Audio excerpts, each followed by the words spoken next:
أعوذ بالله من الشيطان الرجيم. بسم الله الرحمن الرحيم. فإذا جاء وعد أولاهما بعثنا عليكم عبادا لنا أولي بأس شديد فجاسوا خلال الديار وكان وعدا مفعولا.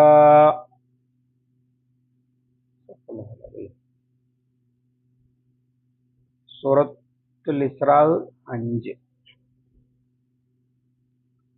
ഫഇദാ ജാഅ, എന്നിട്ട് വന്നപ്പോൾ അല്ലെങ്കിൽ വന്നാൽ, വഅദു ഊലാഹുമ, അതിൽ ആദ്യത്തെ താക്കീത് അല്ലെങ്കിൽ ആദ്യത്തെ വാഗ്ദാനം, ബഅസ്ന, നാം നിയോഗിച്ചു, അലൈക്കും, നിങ്ങൾക്കെതിരെ, ഇബാദൻ ലനാ, നമ്മുടെ അടിമകളെ, ഉലി ബഅസിൻ ഷദീദിൻ, ഉലി ബഅസിൻ, ശക്തിയുള്ളവരെ, ഷദീദിൻ, കഠിന ശക്തിയുള്ളവരായ നമ്മുടെ അടിമകളെ നാം നിയോഗിച്ചു എന്നർത്ഥം. ഫജാസു, എന്നിട്ടവർ നുഴഞ്ഞു കയറി, ഖിലാലദ്ദിയാർ, വീടുകൾക്കിടയിൽ അല്ലെങ്കിൽ നാടുകൾക്കിടയിൽ, രണ്ടിനും ദാറ് എന്നുള്ള വാക്ക് ഖുർആൻ ഉപയോഗിച്ചിട്ടുണ്ട്. വക്കാന വഅദൻ മഫ്ഊല, വക്കാന, അതായിരുന്നു, വഅദൻ, ഒരു താക്കീത് അല്ലെങ്കിൽ വാഗ്ദാനം, മഫ്ഊലായ അഥവാ പുലരുന്ന, പ്രാവർത്തികമാക്കുന്ന എന്നർത്ഥം, പ്രാവർത്തികമാക്കപ്പെടുന്ന വാഗ്ദാനം തന്നെയായിരുന്നു അത്. ബനി ഇസ്രായേല്യരോട് നിങ്ങൾ 2 വട്ടം കുഴപ്പമുണ്ടാക്കും എന്ന് താക്കീത് ചെയ്തിട്ടുണ്ടായിരുന്നല്ലോ. ആ താക്കീതിൽ ഒന്നാണ് ഈ പറയുന്നത്. 2 വട്ടം കുഴപ്പമുണ്ടാക്കുന്നതിൽ ഒന്ന് വന്നാൽ. ഈ വാചകം പരിശുദ്ധ ഖുർആനിലെ ആയത്താണ്. എന്നാൽ വേദക്കാരുടെ ഗ്രന്ഥങ്ങളിൽ ഇത് വരാൻ പോകുന്ന ഒരു വാചകമാണ്. അതേ സമയത്ത് വന്നതിന്റെ ശേഷമാണ് നമ്മളോട് പറയുന്നത്. അതാണ് ഫൈദാ ജാഅ വഅദു ഉലാഹുമ എന്ന് പറയുന്നത്. അതിലെ ഒന്നാമത്തെ വാഴത് അഥവാ ഒന്നാമത്തെ താക്കീത് ചെയ്യപ്പെട്ട സന്ദർഭം വന്നാൽ, ബഅസ്ന അലൈക്കും ഇബാദൻ ലനാ ഉലി ബഅസിൻ ഷദീദ്, ബഅസ്ന അലൈക്കും, നിങ്ങൾക്കെതിരെ അഥവാ ബനി ഇസ്രായേല്യരോട്, വഖദൈന ഇലാ ബനി ഇസ്രായീല എന്ന് പറഞ്ഞിട്ട് അല്ലാഹു തആല അറിയിപ്പ് നൽകിയതാണ്. ബഅസ്ന അലൈക്കും, നിങ്ങൾക്കെതിരെ നാം നിയോഗിച്ചു അഥവാ നിയോഗിക്കും. പരിശുദ്ധ ഖുർആനിൽ ഈ ഭൂതകാലക്രിയ ഭാവി കാലത്തേക്ക്, ഇപ്പൊ പരലോകത്തെ കാര്യങ്ങളൊക്കെ പറയുന്നിടത്ത് സംഭവിക്കാൻ പോകുന്ന കാര്യങ്ങൾ സംഭവിച്ചത് പോലെ പറയുന്നുണ്ടല്ലോ. അതുപോലെ തന്നെയാണ് ഇത്. അഥവാ ബനി ഇസ്രായേല്യരോട് പറഞ്ഞത്, ഇതിൽ നിങ്ങളെ താക്കീത് ചെയ്ത് മുന്നറിയിപ്പ് നൽകിയ ഒന്നാമത്തെ സന്ദർഭം വന്നാൽ നാം നിയോഗിച്ചു എന്ന് പറഞ്ഞാൽ നാം നിയോഗിക്കും. ഇബാദൻ ലനാ ഉലി ബഅസിൻ ഷദീദ്, കഠിന ശക്തിയുള്ളവരായ നമ്മുടെ അടിമകളെ. ഫജാസു ഖിലാലദ്ദിയാർ, എന്നിട്ട് അവർ വീടുകൾക്കിടയിൽ അല്ലെങ്കിൽ നാടുകൾക്കിടയിൽ ഇരച്ചു കയറും അല്ലെങ്കിൽ നുഴഞ്ഞു കയറും. ജാസൂസ് എന്ന് പറഞ്ഞാൽ ചാരന്മാർക്കാണ് പറയുക.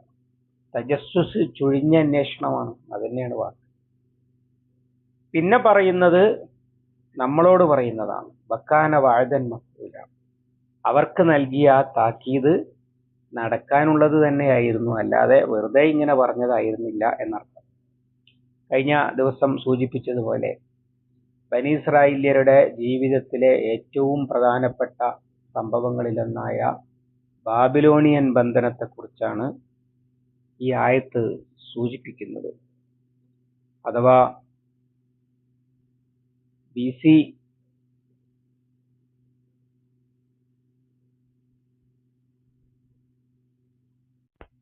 598 ബാബിലോണിയൻ രാജാവായിരുന്ന നെബൂഖദ്നേസർ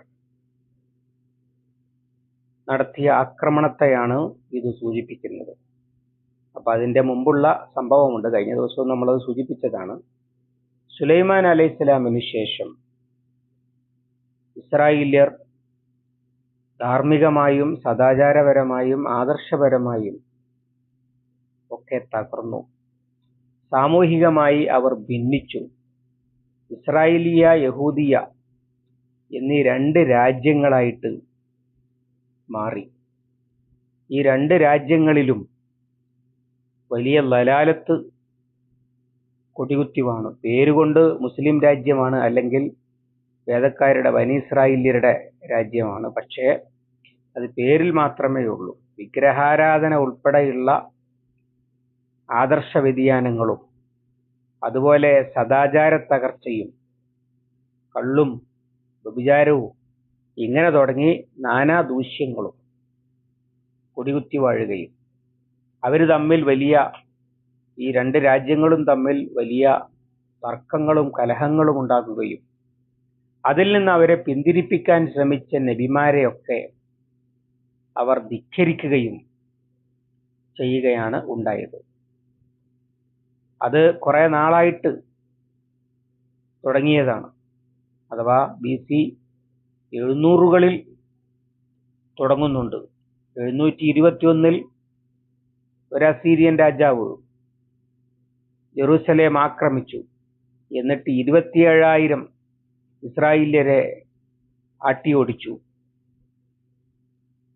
ഇങ്ങനെയൊക്കെ. അപ്പോൾ അതില് ഒന്നിനെ നശിപ്പിക്കുമ്പോൾ മറ്റൊന്ന് ശത്രുവിന്റെ കൂടെയായിരുന്നു. യഹൂദയുടെ സഹായത്തോടു കൂടിയാണ് അസീരിയ എന്ന് പറയുന്ന രാജ്യത്തെ, സാമിരിയ അല്ല ഇസ്രായേലിയ എന്ന് പറയുന്ന രാജ്യത്തെ നശിപ്പിച്ചത്. പിന്നീട് ആ അസീരിയൻ മുശ്രിക്കുകളിൽപ്പെട്ട നെബൂഖദ്നേസറാണ് BC 598-ൽ ആ സഹായിയായിട്ട് വന്ന യഹൂദയുടെ രാഷ്ട്രം, ജെറൂസലേം ആസ്ഥാനമായുള്ള രാജ്യവും ആക്രമിച്ച് നശിപ്പിക്കുകയും ഒരുപാട് ആളുകളെ കൂട്ടക്കൊലയ്ക്ക് വിധേയമാക്കുകയും ബാക്കിയുള്ളവരെ അടിമകളാക്കുകയും പെൺകുട്ടികളെ മുഴുവൻ പട്ടാളക്കാർക്ക് പിടിച്ചു കൊടുക്കുകയും അതുപോലെ അവരെ കൊണ്ടുപോയിട്ട്, ഈ പുരുഷന്മാരെ കൊണ്ടുപോയിട്ട് ആളുകൾക്ക്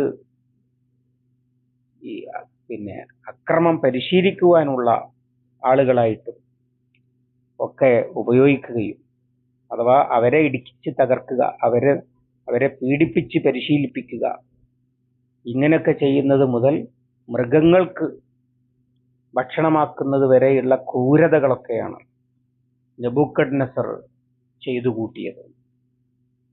ആ സംഭവമാണ് ഈ ആയത്തിൽ സൂചിപ്പിക്കുന്നത്. ഒന്നാമത്തെ സന്ദർഭം വന്നപ്പോൾ ഇവിടെ ബാസ്ന അലൈക്കും എന്ന് പറയുന്നത് എന്തിനാണ്? നാം നിയോഗിച്ചു എന്നാണ്. നെബൂഖദ്നേസറിനെ നിയോഗിക്കുകയാണോ? അല്ല. മുസ്ലിം സമൂഹത്തിൽ നമുക്കിപ്പോൾ ആലോചിച്ചാൽ വേഗം അറിയാം, മുസ്ലിം സമൂഹത്തിൽ അനിസ്ലാമികമായ നിലപാടുകളും പ്രവർത്തനങ്ങളും കൂടി വരുമ്പോൾ സ്വാഭാവികമായും അവർക്ക് പൈശാചികതയിൽ അടിസ്ഥാനത്തിലുള്ള കൂട്ടുകെട്ടുകളെയും സഹായികളെയും കിട്ടുകയും അവർ തമ്മിൽ തല്ലുകയും ഒക്കെ ചെയ്തുകൊണ്ടിരിക്കും. അങ്ങനെ അല്ലാഹു തആല ശിക്ഷിക്കാൻ ഉദ്ദേശിക്കുമ്പോൾ അവർക്കെതിരെ തിരിച്ചുവിടുന്നത് മലക്കുകളെ ഇറക്കി സഹായിക്കുകയല്ല, മലക്കുകളെ ഇറക്കി നശിപ്പിക്കുകയല്ല, പകരം ദുനിയാവിലെ ദുഷ്ടന്മാരെ തന്നെ അവർക്കെതിരെ തിരിച്ചുവിടും. ഇത് അള്ളാഹുവിന്റെ ഒരു നടപടിക്രമമാണ്, അഥവാ സ്വാഭാവികമായ ഒരു പ്രകൃതി നിയമമാണ്. മുസ്ലിം സമൂഹമാണെങ്കിലും അതിൽ അധർമ്മം പെരുകുമ്പോൾ അവർ ആത്മീയമായ കരുത്ത് നഷ്ടപ്പെട്ട്, ഈമാനികമായ കരുത്ത് നഷ്ടപ്പെട്ട് ദുർബലരാകുകയും അതോടുകൂടി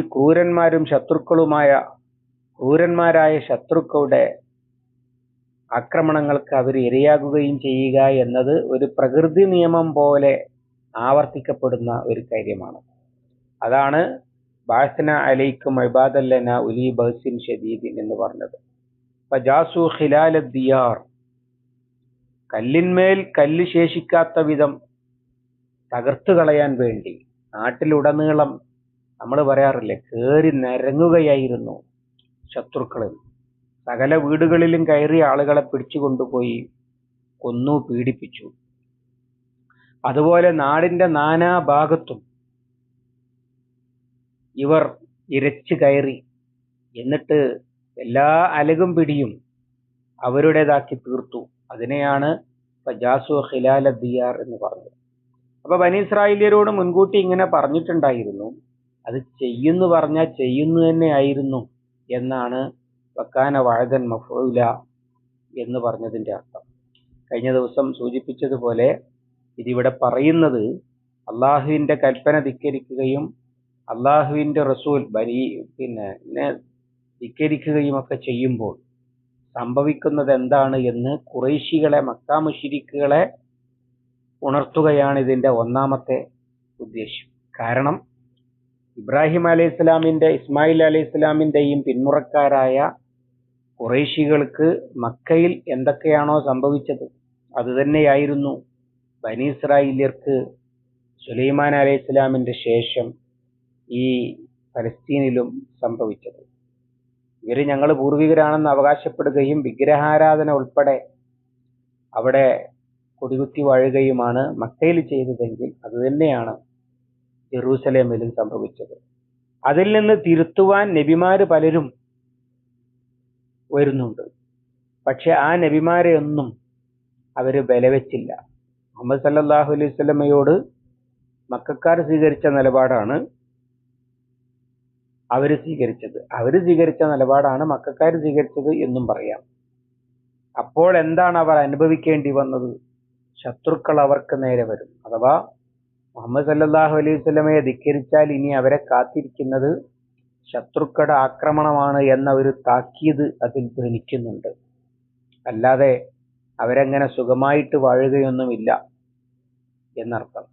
അവിടെ അത് ചെയ്യുന്നു പറഞ്ഞാൽ ചെയ്യാൻ വേണ്ടി പറഞ്ഞതായിരുന്നു എങ്കിൽ അത്തരം അവസ്ഥകൾ നിങ്ങളെയും കാത്തിരിക്കുന്നു പറഞ്ഞാൽ അത് ഉള്ളത് തന്നെയാണ് എന്ന് ഉറപ്പിക്കാനാണ് ഇവിടെ ഇത് പറഞ്ഞത്. ഇനി എന്നിട്ട് ബനി ഇസ്രായേല്യർ ബാബിലോണിയൻ ബന്ധനത്തിൽ നിന്ന് പിന്നെ എങ്ങനെയാണ് രക്ഷപ്പെട്ടത് അത് പറയുന്നുണ്ട് അടുത്ത ആയത്തിൽ. ഇൻഷാ അല്ലാഹ് അടുത്ത ദിവസം. അള്ളാഹു അനുഗ്രഹിക്കുമാറാവട്ടെ. اللهم علمنا ما ينفعنا وانفعنا بما علمتنا ربنا زدنا علما وفهما ودقة ونظرا اللهم اجعل القرآن ربيع قلوبنا ونور صدورنا وجلاء حزننا وذهاب همنا وغمنا ربنا آتنا ما وعدتنا على رسلك ولا تخزنا يوم القيامة إنك لا تخلف الميعاد ربنا تقبل منا إنك أنت السميع العليم وتب علينا إنك أنت التواب الرحيم واغفر لنا يا غافر المذنبين وصلى الله على محمد وعلى آله وصحبه وسلم ومن تبعهم بإحسان إلى يوم الدين والحمد لله رب العالمين.